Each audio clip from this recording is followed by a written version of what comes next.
এখানে মূলত আমি গিয়েছিলাম আমাদের যে ভোট গণনা হচ্ছে সেটা এলইডি দেখার জন্য, এবং ওই সময় আমরা দেখতে পাই রিটার্নিং অফিসাররা চলে যাচ্ছিল।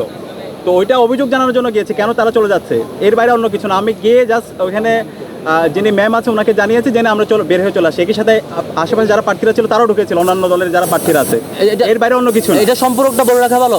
বেশ কয়েকটা সেন্টারে এটা ঘটেছে যে শিক্ষক, একজন সাদা দলপন্থী শিক্ষক, তিনি বলছেন অন্য শিক্ষকদেরকে যারা এখানে আছেন যে আপনারা তো সারাদিন কষ্ট করেছেন, এবারের মতো চলে যান, আমরা আছি তো, আপনারা থাকতে হবে না। অর্থাৎ তিনি একটু পরিবেশ তৈরি করার চেষ্টা করছেন অন্যদেরকে পাঠিয়ে দিয়ে। এরকম যখন ঘটনা ঘটেছে তখন আমরা সবাই মিলে কনসার্ন ছিলাম যে সব শিক্ষকরা আছে কিনা ইয়া করা। প্রত্যেক জায়গায় হয়তো আমরা পুলিশদেরকে ফোন দিয়ে চেক করা, জিজ্ঞেস করা আছে কিনা, সাংবাদিককে ফোন দিয়ে চেক করা, যেখানে সাংবাদিকরা পুলিশদেরকে ফোনে পাওয়া যাচ্ছে না, সর্বোচ্চ 1 মিনিটের জন্য থেকে এটা কনসার্ন জানিয়ে চলে আসছেন, সেটাকে ইস্যু করছেন। আর ওনারা ঘন্টার পর ঘন্টা গেট ভেঙে ঢোকার চেষ্টা করতেছেন, সেটা ওনাদের কাছে ইস্যুই না। আর বিসি স্যারের সামনে টেবিলের চাপড়ে হুমকি দিয়ে কথা বলতেছেন, এটা ইস্যু না। শিক্ষকদেরকে হুমকি দিয়ে এক প্রকার মনে হচ্ছে ব্যালট বক্স চিন্তা করে মনে হয় রেজাল্ট ওনারা দিয়ে দিতে যাচ্ছেন। এরকম অ্যাপ্রোচ ওনাদের কাছে প্রবলেমেটিক না। বিচার শিক্ষার্থীদের কাছে দিব, শিক্ষার্থীরা এটার বিচার করবে তাদের ম্যান্ডেটের মধ্য দিয়ে, আগামী দিনের সাপোর্টের মধ্য দিয়ে, মতামতের ভিত্তিতে এবং তাদের সামগ্রিক সমর্থন যোগানোর মধ্য দিয়ে শিক্ষার্থীরা এটা দেখবে। বিভিন্ন টিএসসি সহ বিভিন্ন সেন্টারে জোর করে ঢুকানোর চেষ্টা করছে।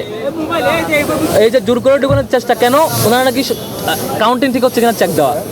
একে তো এলইডি স্ক্রিন এবং সাংবাদিক আছে, এবং একই সাথে তাদের দলের পোলিং এজেন্ট আছে, সব কিছু আছে।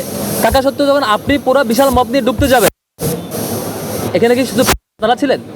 আরও তো অনেক প্যানেল আছে।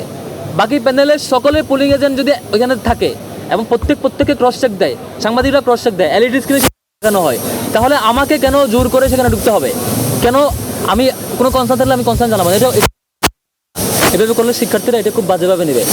আমি বিশ্বাস করি রাজনৈতিক সংগঠনগুলো ঢাকা বিশ্ববিদ্যালয়ের সকল শিক্ষার্থীদের প্রতিনিধিত্ব না করলেও তাদের পালসের দিকে তাকানো উচিত। একটা বড় সংখ্যক শিক্ষার্থী কোনো রাজনৈতিক সংগঠনের অংশ না, তারা ঢাকা বিশ্ববিদ্যালয়ের শিক্ষার্থী হিসেবে ডাকসুতে অংশগ্রহণ করেছেন। তাদের মতামতের প্রতি, তাদের আগ্রহের প্রতি রেসপেক্ট জানাতে না পারলে তারা শিক্ষার্থীদের সেই ম্যান্ডেটগুলো হারাবে, শিক্ষার্থীদের পছন্দের তালিকা থেকে তারা বাদ পড়ে যাবেন।